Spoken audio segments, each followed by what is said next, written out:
Good afternoon, everyone. I see, people are still coming in and joining. Hi, Matt, Attila, and Esther. Thank you so much for joining us. And I see people are still coming in. We have so many people who have joined already. Uh, so I'll do one thing. I'll just I'll start with everything, and meanwhile, people are joining. So a very good afternoon to everyone who has been able to join us today in this webinar. This is one of the first webinars we at Lena AI are hosting, where during these unprecedented times, we thought of helping each other out by sharing our knowledge with each other. Now, coming to the point where novel coronavirus or COVID-19 has impacted every single human being in this world. We have seen celebrities getting diagnosed of it, and we have seen massive organizations take a hit because of it. Even the International Monetary Fund, or the IMF, has described this decline as the worst since the Great Depression of the 1930s. Now, we have all been hearing about the impact of this over the last, couple of months from various different sources. What we thought and we should do today is to share our knowledge and discuss what lies ahead of us. And for that, we have our three panelists today who do not really require any introduction, but I would try and introduce them in words. So starting with Esther. Esther is the CEO and editor-in-chief of PeopleMatters, one of the biggest knowledge and media technology platform in the HR space.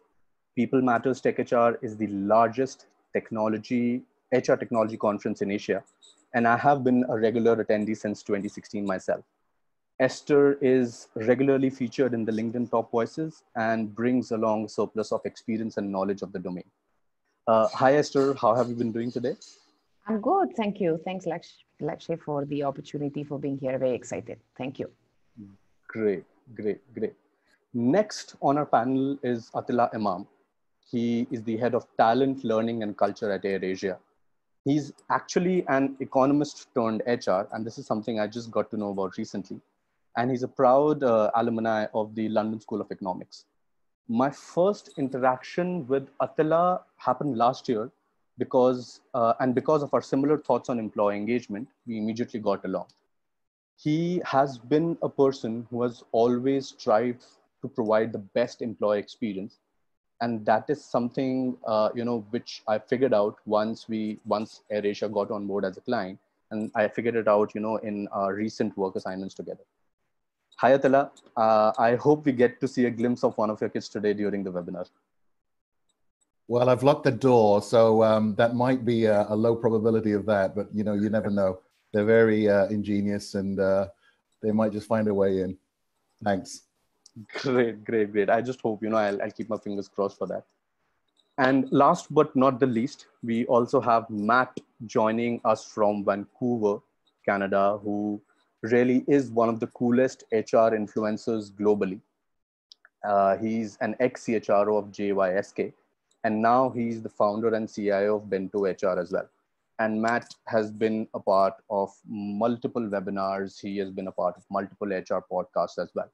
Matt has also won multiple accolades like HR Team of the Year 2018 and Most Innovative Use of HR Tech 2017. Matt and I think first interacted 2 years back, and his thoughts on the innovation in HR and digitizing HR were astounding and ahead of the curve. Hi, Matt. And I would just like everyone to know that it is 11:30 p.m. in Vancouver right now, and Matt still decided to join us today. And by the way, you look great, Matt, and not sleepy at all. In these pandemic times, it all blends together anyway. That's true. That's true. Cool. So it's 12:10. I think most of the people would have joined us by now. So beginning with our webinar. Due to the current scenario across the globe, right, all the organizations have been forced to accustom to a new way of working. In fact, Microsoft CEO Satya Nadella recently mentioned that we saw 2 years of digital transformation in 2 months. To what extent would you guys agree with this? I would like to begin with Esther on this.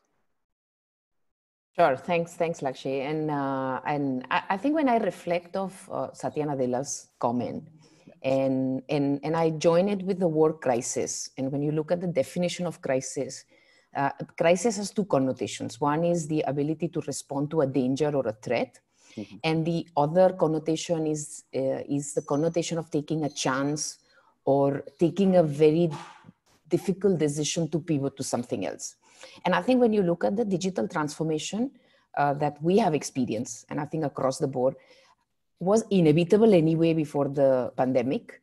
What has happened along with the pandemic is the crisis has become so large that for organizations to be able to survive and enable people who are now mostly working from home in a distributed environment, it was imperative to give digital access.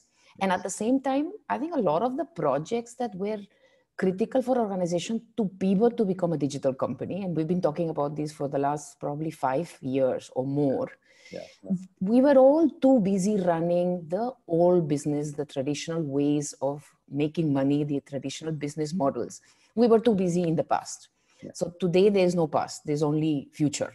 So I think that's where the acceleration is truly a reality. And those companies who are not accelerating it, I would really invite them to think about, where are you doing? Because there is no going back to the past any longer. So if you're not accelerating your digital transformation, you probably won't last for too long. Yes, completely agree with you on that, Esther. What do you think about this, Matt? What are your thoughts? Do you agree with this?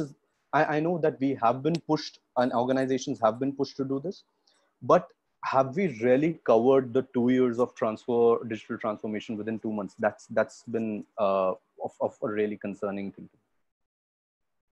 I mean, it's a hard question to answer. I think in some ways we're being conservative with some companies that I know.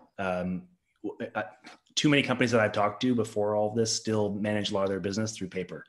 And they had no urgency to make a change to that because there's nothing prompting them to do it beyond just a desire to change. And inertia in general was a large force that prevented a lot of companies from making more foundational workforce infrastructure investments.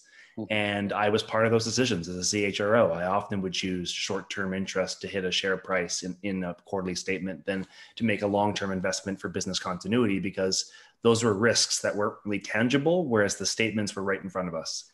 And I think as we go forward, we're getting to the realization that the world is a bit more tenuous than maybe we had perhaps thought once before. And now we have a responsibility as business leaders to prepare for a number of different scenarios and make investments in our workforce infrastructure that allow us to treat digital transformation not as an event, but rather as an ongoing process, because this is going to accelerate and this is going to be part of the DNA of organizations going forward that are going to be successful. Yeah, absolutely. What do you think about this, Attila? And, being there in AirAsia, how has this changed things for you? What do you think about this? Well, perhaps I could give an example to the thoughts that Esther and Matt had put forward, and I would say that it's absolutely aligned with what they say. AirAsia took a decision to transform itself into a digital business. And when I say digital business, not just a digital airline, which of course we are an airline, but also to expand the scope of our business beyond just an airline into the travel tech industry. And it was a decision that we took. About 2.5 years ago, 3 years ago, perhaps. And so I'd like to just focus I'd just like to mention 3 things. One is that change in the business model to expand into e-commerce and to make use of the data that we've collected on passengers, on routes, on preferences, in order to move into other lines of business related to the travel business, but not just airlines. And I'd be happy to expand on that if anybody would like to know later on at the end of the session. The second thing is that the digitalization has also meant a change in the way we work internally. So we had adopted, for example, internal social media for communications So much so that by the end of last year, I think, you know, the numbers were something like, we send something like 33,000 emails a day, but we send nearly 100,000 chat messages a day. We've moved over to messaging and social media postings internally, and so you know, things like virtual meetings were what we had been doing even way before the lockdown happened.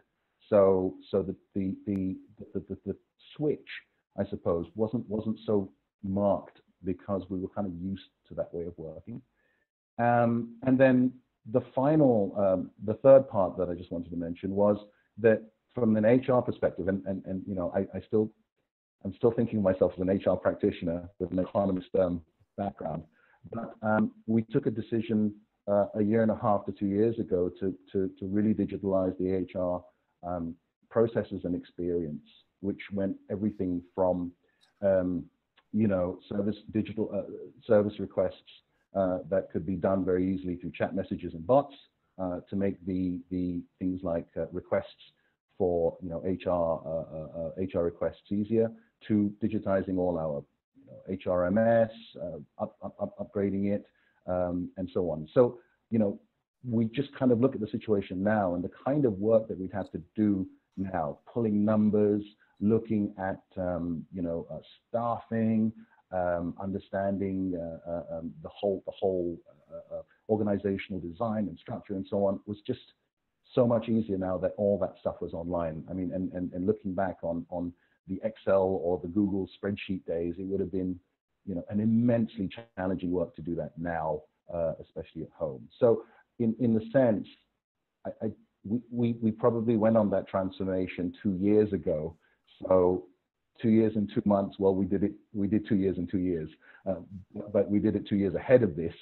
So we found ourselves lucky in that sense. Great, sounds great.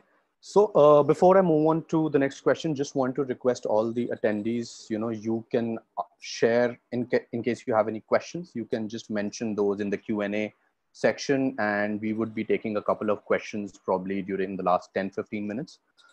If time allows us, we would be taking those questions in the last 10-15 minutes. So please feel free to share those questions, you know, in the Q&A sections. I see that we haven't received any questions so far. Please feel free to ask questions, guys. You know, we have this amazing panel here to, you know, in fact, respond to, you know, any queries you have. Meanwhile, you know, we'll just move on with the next aspect, with the next question. So, you know, basis your answers, it brings your answers, in fact, bring me to the next question, right? We all know that everyone has been working from home as of now over the last couple of months, right? Now, do you guys think work from home is the future now, or do we really need offices? What are your thoughts about this, Matt? We need both. We need flexibility, we need agility, we need the ability to have a place where people can come together when they need to connect in person, but also the flexibility to integrate their work with their life. We're now living in a global economy. We've talked about this before. A lot of these changes were already in flight. They've just been accelerated, and the burning platform is now in front of us. So what that looks like, a 24-hour operation where most of us are trying our best to balance work and life, but really it's more of an integration of work and life. And that means the ability to plug in and plug out, where you may not be able to perform 8 contiguous hours of work in a day, but you may perform 8 hours over the course of a day. And yes, in some roles that's not possible. I came from the retail industry where a large portion of the roles are tied to business requirements, but there are many roles that aren't.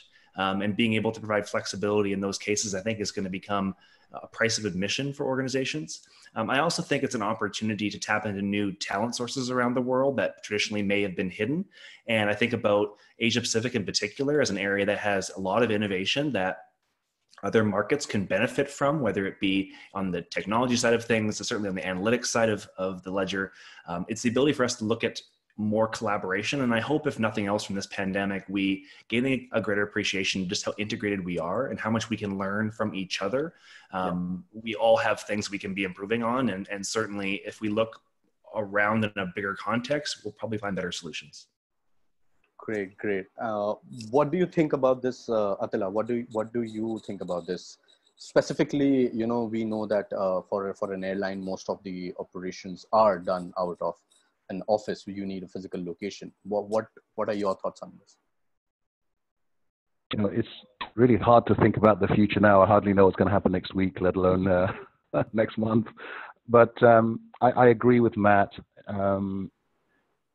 We've taken a pragmatic approach. One of the interesting things we found is, and I'm quoting my chief operating officer here, Javed Malik, we found that we've actually been able to run what operations we've had to do so far virtually, and that's been interesting.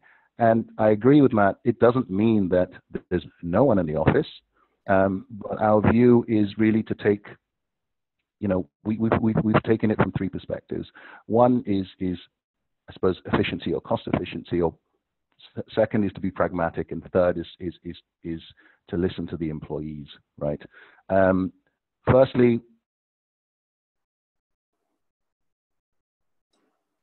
Attila, we lost you. Hello. Hello. Attila, we lost you. We lost your audio. Can you hear me now? Yes, I can hear you now. Okay, sorry. So we have as many people in the office as it takes to fly one airplane or 12 airplanes, and no more. And those who can work from home. So that's being pragmatic. And it's not really driven by whether, the government imposes restrictions or otherwise. So even if restrictions were lightened, we want to make sure that we get the views of our own people and say, and we've asked them whether or not they feel comfortable to come into the office or not, because different locations have different levels of threat from the pandemic and so on and so forth. So it's been also important to listen to our employees. And, we've worked very closely with Lena AI and Lakshay in particular to get that data. So we're also data driven, right? And in fact, we run a study, and it's interesting, people are happy to work from home for as long as they have the resources and the communication. And we've had 80-90% scores on that. And the question of safety has really driven their view of whether or not they're comfortable coming from home. And at this point in time at this point of the crisis, I think easily 70% of the people have said that they wouldn't be comfortable coming into the office if they didn't have to, right? Except by exception, maybe. So three things really: pragmatism, efficiency, and data. And by that, I mean really the voice of the employee. So that's how we've approached the issue. And I think it remains to be seen how things pan out, both from the pandemic, the medical perspective, but also psychological. Maybe that's what we're thinking 3 months from, into working from home. But that may be a very different proposition from 9 months working from home, and we'll see. And so what we'll do is we'll continue to run these surveys again in partnership with Lena to see how these views evolve as the situation continues. Got it. What's your take on this, Esther?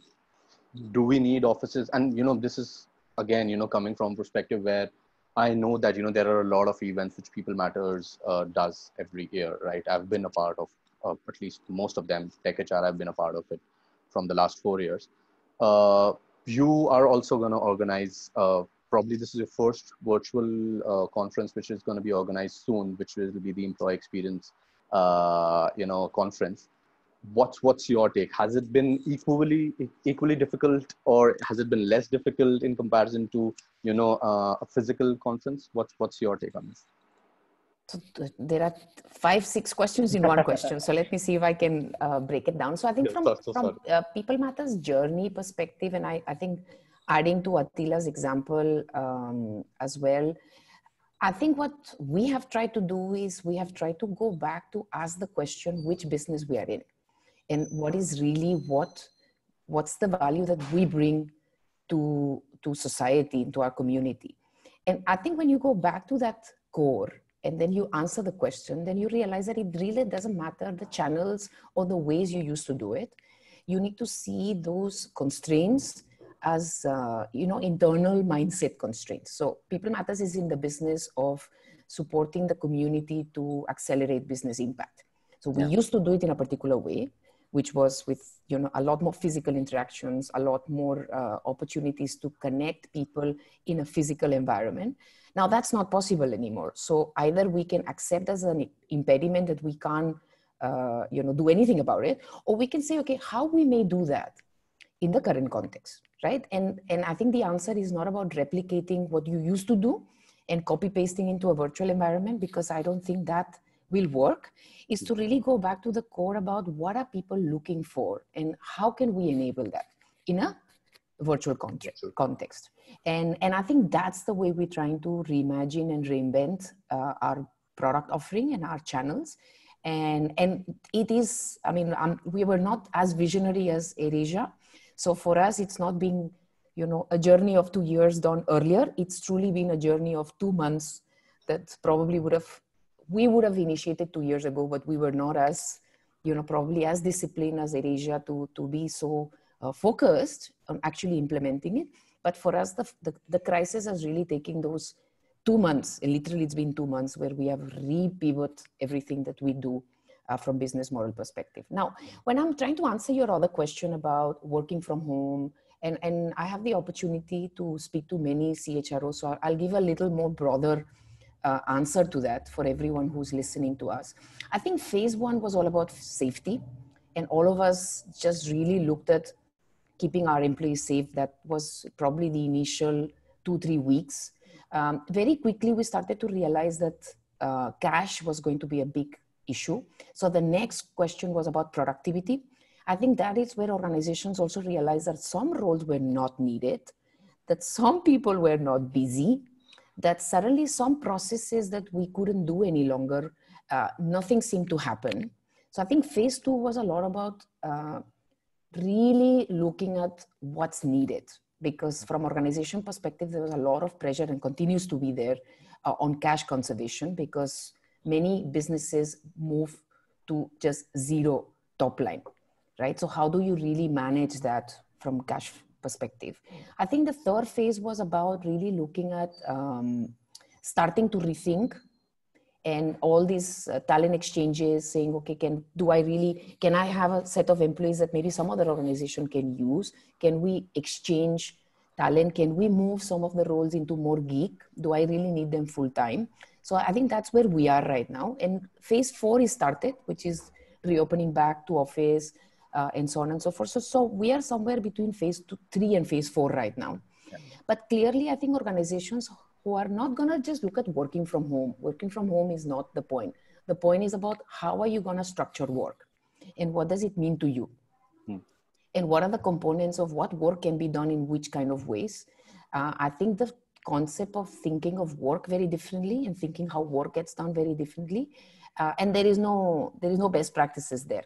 Yeah. So unfortunately, you're not going to get the answers. There are no experts. There are no gurus. There are no, anybody to look up to anymore. It's really a journey of understanding what's your context, what business you're in, what does it make sense to you as an organization. And it's an opportunity for the CHRO and the talent team to really rethink and reimagine. I completely agree with that point, Esther. Just, I just got curious with one of your responses. What I realized, most of the CHROs, they don't like making, none of us like making mistakes, right? And we would like to, and that's where specifically during these times, we might not even want to experiment or something like that. That's why we look out for best practices. And I know a lot of HR people, who have come up to me and they have been like, okay, what are the industry best practices, specifically during this time? And I just explained the same thing to them, that there is no best practice for this. We have never faced this in the past. Every organization is experimenting right now and trying to figure out, which is the best way to run their business. So, and we have received various different type of answers, specifically, from the three of you. So just for every single person, who has joined on the call, it is fine if we do experiments right now, and it is okay if we fail, because that's a learning. for all of us, right? There's no shame in failing right now, because we're all learning right now. So now would like to end this particular thing. Moving on to the next question. Lakshya, can I just add one point to your reflection? Sure. I think we need to acknowledge that there is a lot of grief. Yes. And I think people will only be open to experiment once they have accepted in their minds that everything that I have built, everything that I have invested, all my processes, all my lovely, centers of excellence, and everything that I work so hard for, it's probably not applicable anymore. So I think all of us need to go through that process of grief before the mind is open to experimentation. Yes. Right? So it's more the journey about how do we grieve that sense of loss, that things will not be as they were anymore. And we need to pause there, because some of us have moved forward very quickly. Some of us haven't yet. And I think you will only be open to experiment once you accept, acknowledge, and go through that process of grief, and then say, okay, now I'm ready to be open once again. Absolutely. Makes complete sense. Great. Thank you so much for adding that, Esther. I'm sure, a lot of people would be ready to accept the current scenario right now. Moving on to the next question. Over the past couple of months, I have talked to multiple people in the industry, right? Due to the work from home scenario, most of them mentioned that, they have been working more in comparison to when they used to work in office. And that is because no one really knows when to stop. In offices, it was easy, right? You move out of the office, you stop your work. But now people don't know when to stop working. So how to maintain a work-life balance, during this work from home? Matt, what's your take on this? Yeah, as I mentioned before, I think it's more of a work-life integration. I think the idea of balance is probably unrealistic. I've never met anybody who can balance everything quite well. And I think if this pandemic has taught us anything, it's that people are dealing with a lot of things that were hidden from the workplace, whether that be family issues, second degree, third degree connections, community issues now. Most of us have more than our fair share on our plate, and trying to fit work in all that becomes a priority because of obviously economic means.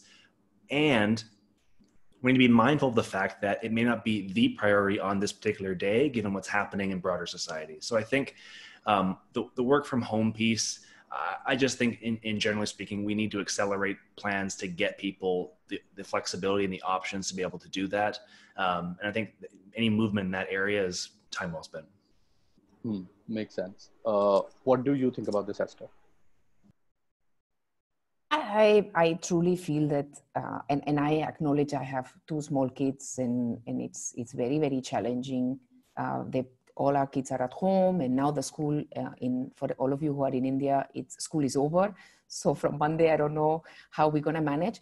But I feel, honestly, this is the time to counterbalance. As Matt, you were saying, integration. I totally agree with you. But this is the time where your organization really needs you. So I would probably invite to think about how do I spend quality time for myself and my family. But it's not really going to be a balance. I think the focus is going to be about how much impact you can create, how much additional responsibilities you can take on. And this is really the time to step up and double up on more work. Now, how do you keep yourself sane, and how do you find balancing or integration with quality time with yourself and with your family? It's a big challenge. I completely agree with you. But this is the time your organization needs you. So don't start thinking that, oh, I'm working longer hours. In a way, you should really be happy that you're busy, that your organization is pivoting into finding new ways to delivering value to customers. So if one of the biggest compliments that I remember one of our colleagues had, and this actually came from the Lina AI survey that we did in the initial days of lockdown, one person saying, I'm really, really happy that I'm so busy. Because when I look around, my friends, most of my friends are sitting at home, they don't have anything to do. So if you're busy, you're blessed. Great. It's an interesting point of view, which I think probably would open a lot of minds right now, because even before we started with even before we decided on the questions, and, even before we started with the whole, with the webinar, I received a lot of those people who registered. I received from a lot of them, I received this particular question. And Attila, we have both been part of the 11:30 p.m. calls together where, we are trying to figure out something. What do you think? Is it something similar, or do you have a different thought on this? No, I was going to use the word work-life integration rather than work-life balance as well. It is so integrated that my life is so integrated that Lakshay, that he knows my kids very well now as a result of all our meetings. There'll be a face popping in saying hello to him, and then so you're absolutely right. And it takes a lot of EQ to deal with that. Was work ever balanced with life to begin with?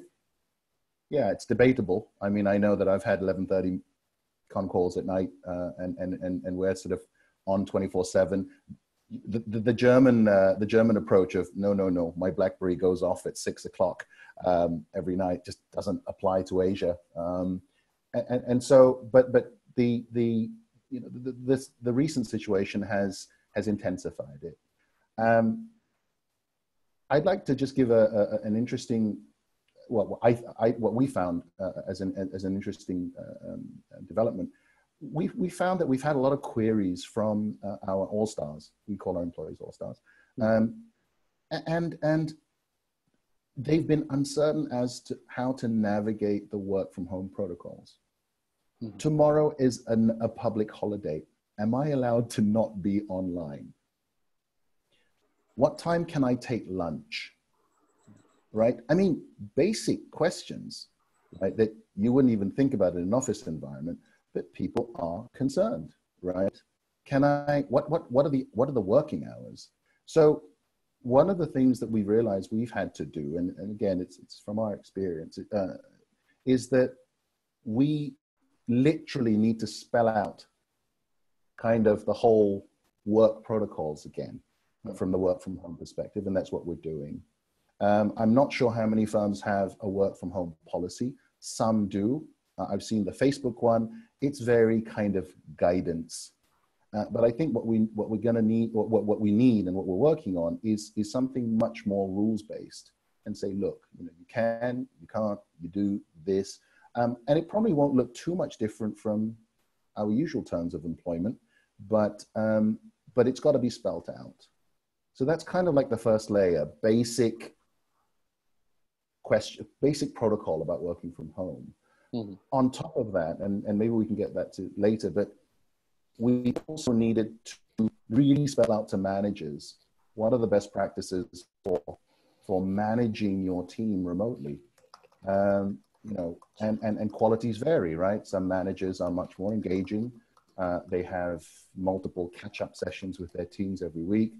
Some we've, heard that only contact their team once every 2 weeks. It could be a function of the work that they're doing as well. Mm-hmm. And then, so we felt that we needed to spell that out. And then the third layer is about engagement. And that's different from management. And I know that you have a question about this later on, but it's really about engaging employees. We're a very events-driven, touchy-feely. I mean, there are birthday celebrations. Every day there's some department or another, singing somebody happy birthday. And how do you do that? And once you're at home and you're not with each other, do you still do those things?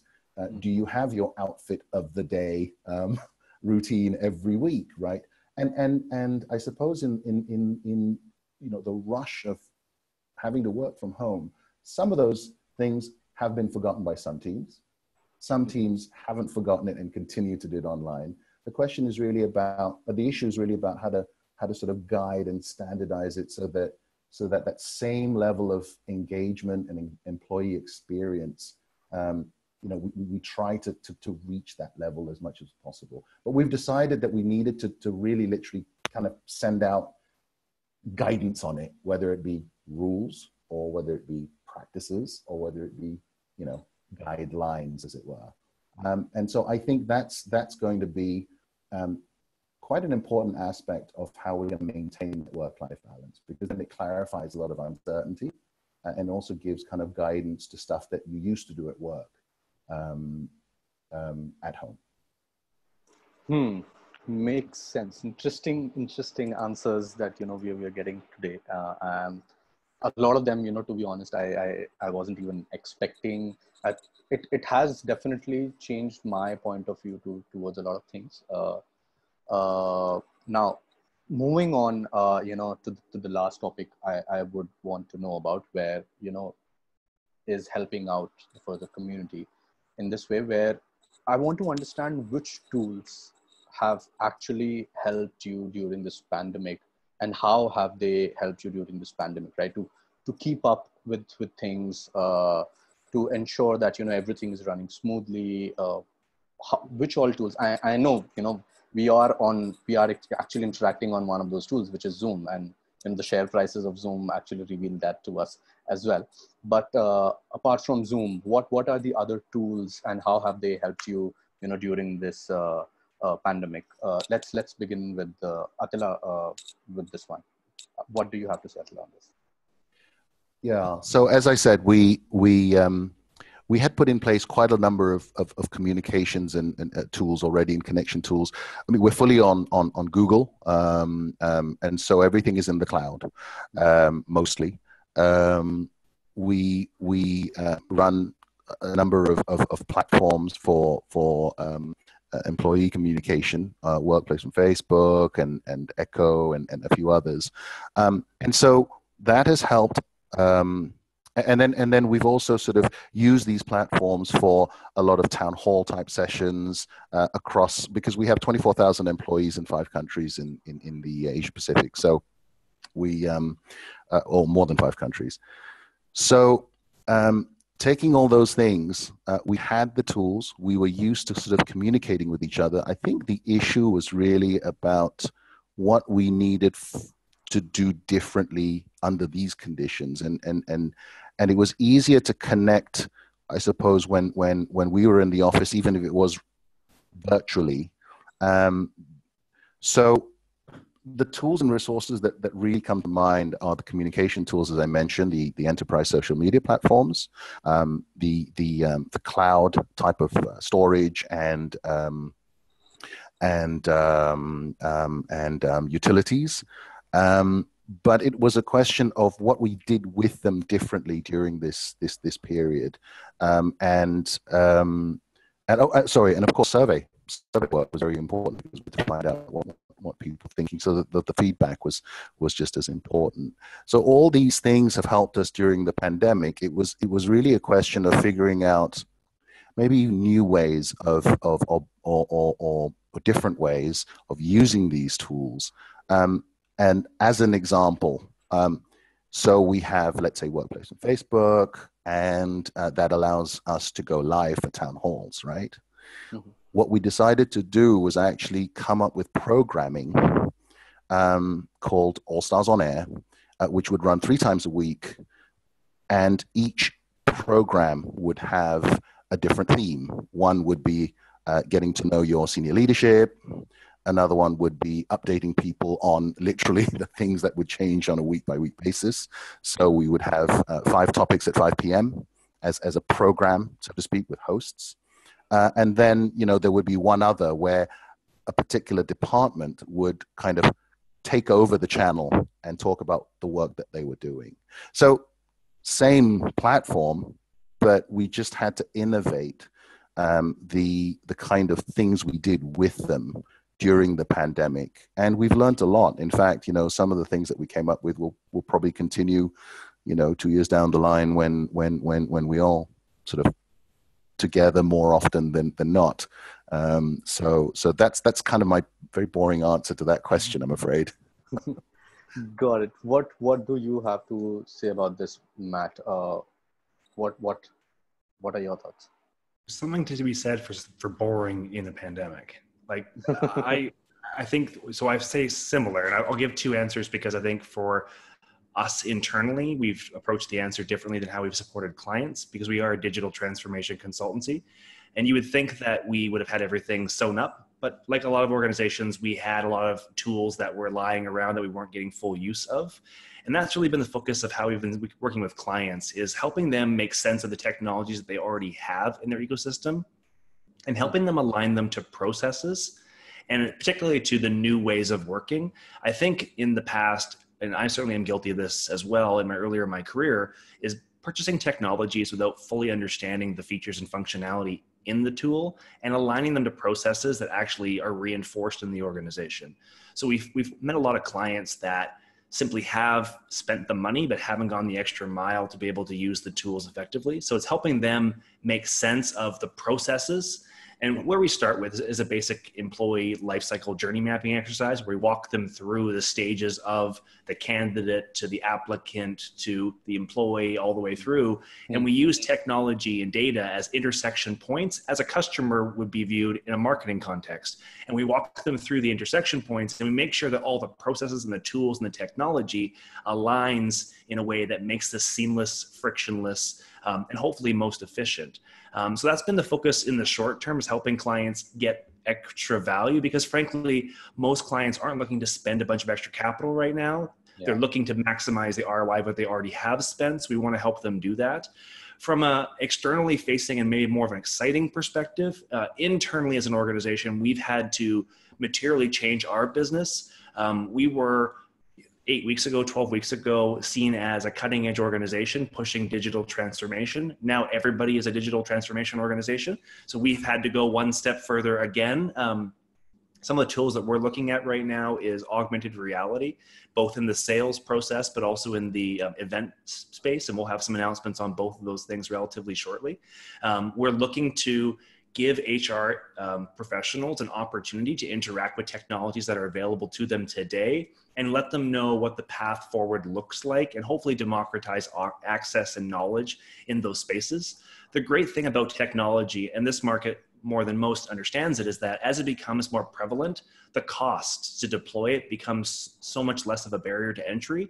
And when you're really thoughtful and intentional about marrying technology and data within your culture and your strategy, you really will have an organization that will be adaptive, innovative, and ultimately high performing. So we're looking ourselves at how do we, for example, deliver workshops in a virtual setting? Well, I could do a Zoom call and that is sufficient, but I have this obsession with making sure that our experience is something different and unique and memorable. So for us, we're looking at, do we deploy VR headsets to our clients through a workshop so they can engage with us in a virtual setting, in a live setting, and have the benefits of being in the same room. But if we want to take a break, we can all take our headsets off and go for a walk around the building. So we're looking at doing things like that to try and create some freshness in the approach. And trying to push the envelope on what is possible, if nothing else, and to show that it is. Got it. You know, got an interesting take from a client perspective as well. I think I need to connect with you on the augmented reality piece for sales part. That's something which I definitely need to connect with you on. Coming to back, Esther, what do you think about this? Watch tools and how have they helped you? You know, and as you mentioned, you know, we are specifically because we are based out of India and Gurgaon. I know that, you know, it's going to still take us a little bit of time to get back to physical offices. So how have tools and which tools have helped you during this journey? So just to add on Attila and Matt, at just a couple of points. One is how we've used a lot of new technologies for fun-related engagement. So there is a lot of, you know, kind of tools out there that you can use either for icebreaker or breaking people into small groups and, you know, the Friday evening. And this is very spontaneous in our context. In PeopleMatters, we don't have that, you know, we don't want to tick in the box and saying, okay, Friday party or Thursday party or whatever, whenever there's something to celebrate. So last week we did, for example, I can't remember what's the name, but our kids, my kids play this game, which is like a live Pictionary. So you can get into a room and there's turns and you draw. And so there's just so much out there. It's all about, No. Scribble, where you draw and guess the word? Yeah. But I can't remember what's the name. I'll maybe find it for you guys and put it in the chat. So there's just a lot of things that, they may not even be crafted for a context of a corporate, but you can actually just use. And I think we need to just look around and see those opportunities. We've also used Mural a lot. So for some of you who may not know, so Mural is an opportunity for people to kind of do brainstorming, and a lot of the post-it work we used to do in office, you can do on Mural. So we've used Mural a lot. Almost every all-hands meeting on Monday has a Mural component of thinking. We've also used Lina AI very differently, because we used to have Lina AI more for a sensing and a listening tool, and it's a very important tool for me personally as the CEO of the organization. And I remember when the lockdown started, I went to the Lina AI team and say, I want to do something specifically. And the response was like, are you sure? Your score is so good. I don't know, maybe your score will go down. And I think businesses, we all need to understand that we don't use these technologies for numbers only, and for seeing a number being a green number. It's really about understanding the trajectory and understanding what people are feeling. So we've done 2-3 Lina AI surveys in the last 8 weeks. And it's just given me a very strong understanding about how positive people are feeling, and how optimistic and how inspired they're feeling. So sometimes those listening tools is not only to identify problems. We so focus on using technology to say, okay, where are the problems? I think we should also use technology to say, where are the pockets of positivity? Where are the pockets of greatness? And Lina AI has really helped me in the last 8 weeks to just kind of identify what's the positive feeling that's happening and how do I reinforce it? People are also telling us, the Monday, every day I send an audio message on our WhatsApp, which is kind of like what happened yesterday, because right now you don't have that, you don't hear because you're not in the physical space. So what happened in your team, but you don't know what happened in other teams, right? So the 1 minute or 2 minute morning message that I send to everyone is say, okay, yesterday we had this, this business got closed, or, this business got lost. We really were pushing for that, and, it didn't work out. Or, we had this fantastic win. This team did really well on this, or this story trended, just a very cross-functional understanding of what happened yesterday. And I think that was very, very highly, people really appreciated it. And I got to know through the Lina AI what people find meaningful and what else I could do. There was one question we included saying that if you were the PeopleMatters CEO, what would you do right now? So I got a lot of insights on what people think I should do. And it's a very nice way. You're not telling Esther what to do. You're saying, if I would be the CEO, what would I do? It's a very different question, right? Yes. So that's been the journey. Yes. I can see Attila wanting to say something. So sorry. Yes, go ahead. But he's on mute. He didn't. Attila, you're on mute. Sorry, no, you inspired me on your point about Lina AI. It's interesting. It's also about adapting technology. We have a terrific HR issues escalation platform with the Lina with the Lina app called Ask People and Culture, Ask PAC. And typically, it's really to facilitate people requesting, or questions coming up to the HR department about benefits, about, requests for documents, the usual stuff, right? But during the pandemic, and so we've got some questions about emotional well-being. We have we were trying to figure out, so how do we address the issue of emotional well-being if people wanted help and counseling, for example, and the answers were all fee-based counselors and hiring a third party and all the rest of it.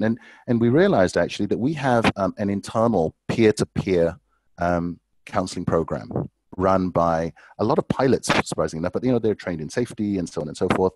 And a few years ago, they had set up this program, but it was very kind of old school and touchy-feely. It was, hey, if you think your colleague needs help, you can refer them, and then somebody, and then there'll be a number somewhere, and then they call the number up, and then they'll meet up. And I mean, how are you going to do all that during this, these times. So what we did was we worked with Shubham and Lakshay in a brilliant way, which was to add a peer support button in this HR digital sort of chat. It would throughput directly to the counselors. It wouldn't go through HR. So, people would be assured that, their issues wouldn't be leaked to HR and there'd be full confidentiality. The counselors themselves would then be able to manage their cases on the Lena dashboard by directly interacting with, whoever called up for help.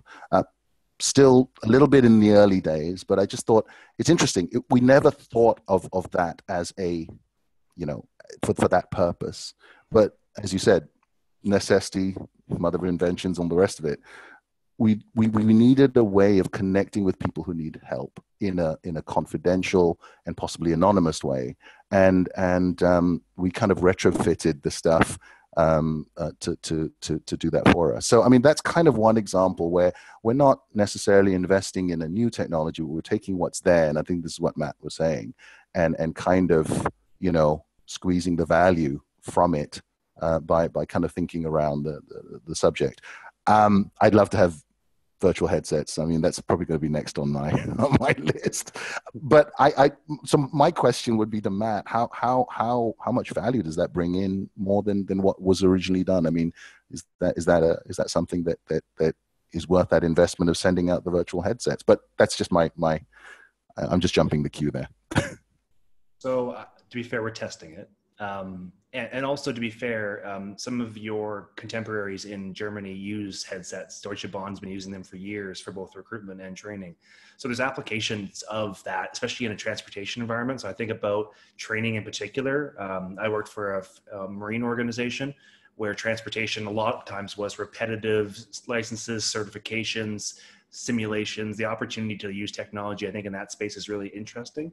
For us, we're selling transformation, which is a really hard thing to sell to someone, because even though we know we do it really, really well, and we know that it helps people and will deliver a really good final product, there's still a level of dissonance, because you have to be willing to undergo the transformation, both as an organization, but also as a leadership team, to go through that in whatever shape or form that looks like. It requires a level of mind share and intention and space. And right now, people don't have a lot of any of those things.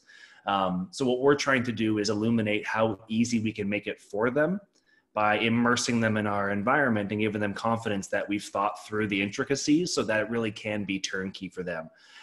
So for us, that value is invaluable, because the investment that we make is relatively small given the impact that we can have. But ultimately, our customers will decide whether that makes sense for them or not.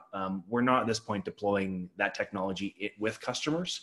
If we got a request to do that, that would be fine. But the majority of requests we have received now are automation of existing processes, integration of existing systems, migration of data. It's much more blocking and tackling kind of work. But that stuff is so foundational. I call it hygiene in HR operations, because when you do it really well, nobody notices. But when you do it poorly, it starts to smell, and we have to take care of it. So that's what our focus has been right now. It's more of the technology and how we take people through that journey to expedite change, to reduce resistance. That's where it's been valuable. Cool. I think we're sort of running out of time now, and I would love to move on to the Q&A part. We have received some amazing questions from the attendees. Due to time, we will not be able to ask all of the questions, obviously. So I'm really sorry, if in case we miss out on any one of your questions, guys.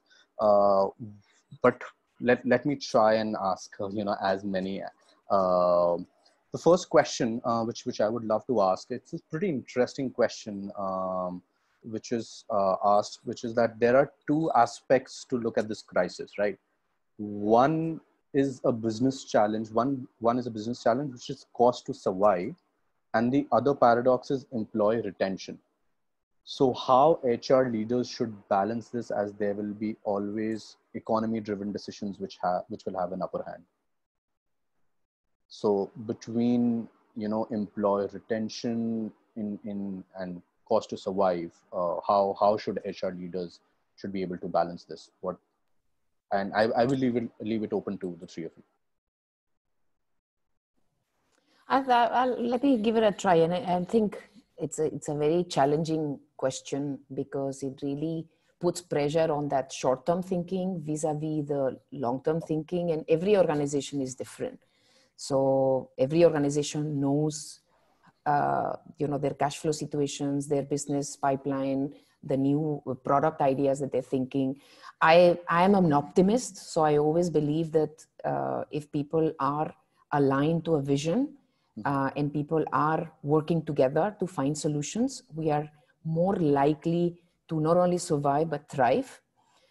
But the reality is that in that process of experimenting, it's all hands in deck. So I think employees also should realize that, listen, this is my time for contribution to the organization and really supporting. So I think forgetting a little bit about my own priorities is individually, my own needs individually, and really putting all what I have on the table. I think that's the level of attitude. I think only organizations that had invested a lot in culture and on building that purposeful engagement will be able to do so. I think organizations who did not invest in culture and that purpose-driven approach will really struggle, because employees will not just feel connected. And then is when this question is meaningful. Like, should I cut costs and let go of employees, or should I focus on survival? I think if you cut costs and focus on letting go of employees, then what business are you going to rebuild?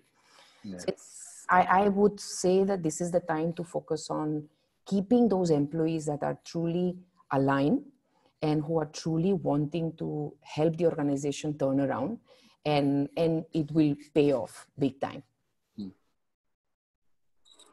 Attila. I love this question because it's real and there isn't a right answer. I guess by my great fortune worked in organizations that would be characterized as frugal, and therefore I was never able to build a business case on aspirational goals. I always had to provide hard savings to offset investments. That never changed. I also never had an operating budget that increased year over year. It always went down because people would squeeze you on overheads, and as a percentage of revenue, it always crept down. So really tactically, I think Ester is absolutely right when it comes to the strategic pieces. You want to ensure you align your talent, find the right people to take you to the next phase of your journey. Tactically speaking, for those who are interested in what do I do, the first 30 days, there's 3 areas I go to in every organization wherever I start in HR.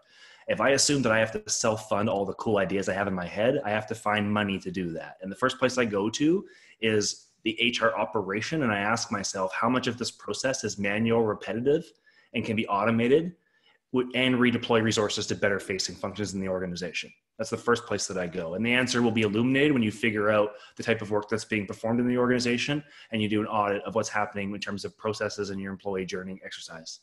The second place I go to is your total rewards, and make sure that your total rewards are aligned with payment for performance, but that the payment for performance makes sense in the context of the new reality. And that may require some redesign, some renegotiation to right size fit that. And last but not least, I'm looking for is data. And we haven't talked about data a lot in this context, but to me, it's a hidden gold mine of information that you can be using to self-fund business cases.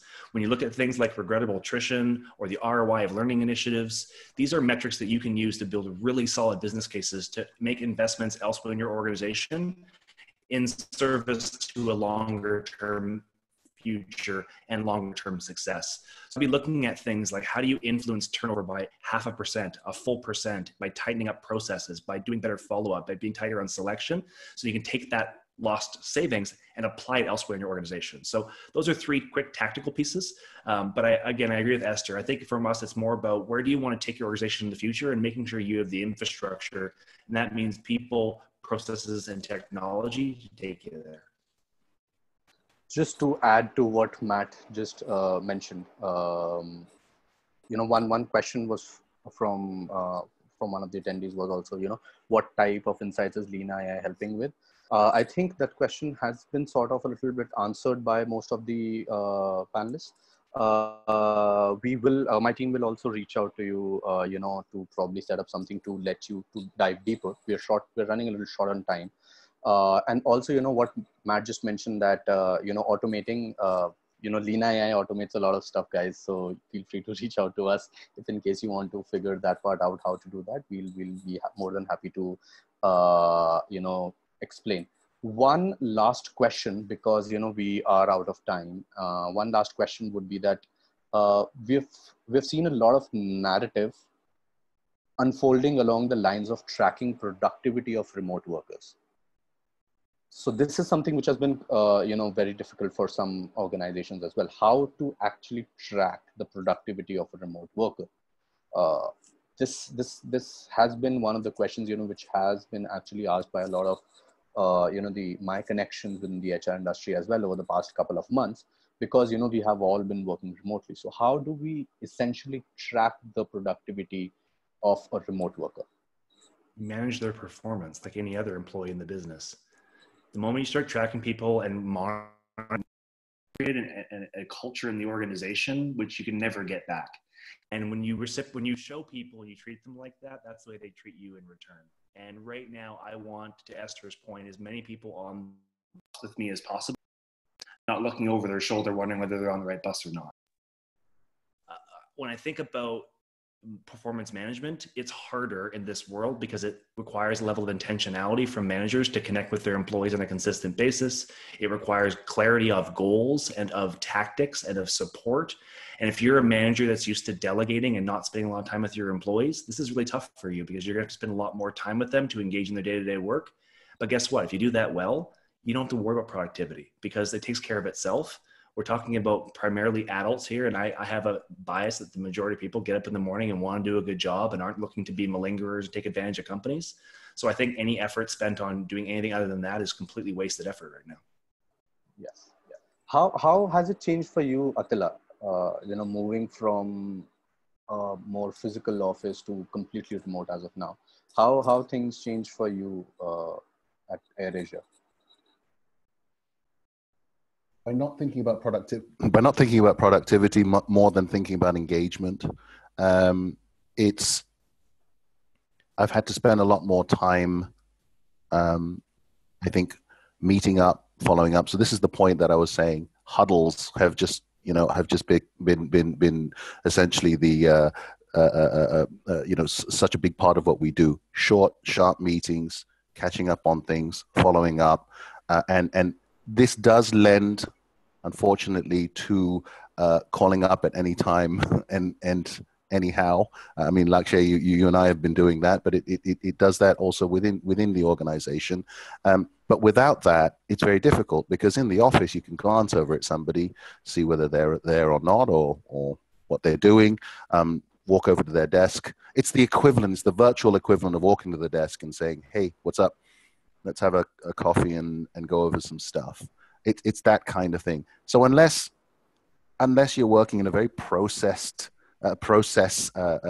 heavy job where you've got timesheets and the like, well, then that answers the question already. But if it's, as most of us do, which is set goals, set tasks, set goals, and then follow up on them, it just means, more frequent, short engagements to coach, guide, and make sure that things are moving along, as opposed to measuring the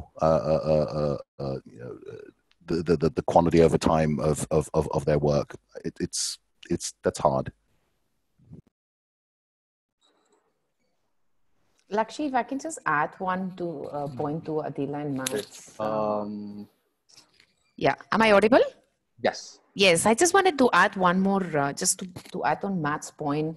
Especially, I had the opportunity to speak to one of the learning technology professors at Harvard this week for some other engagement.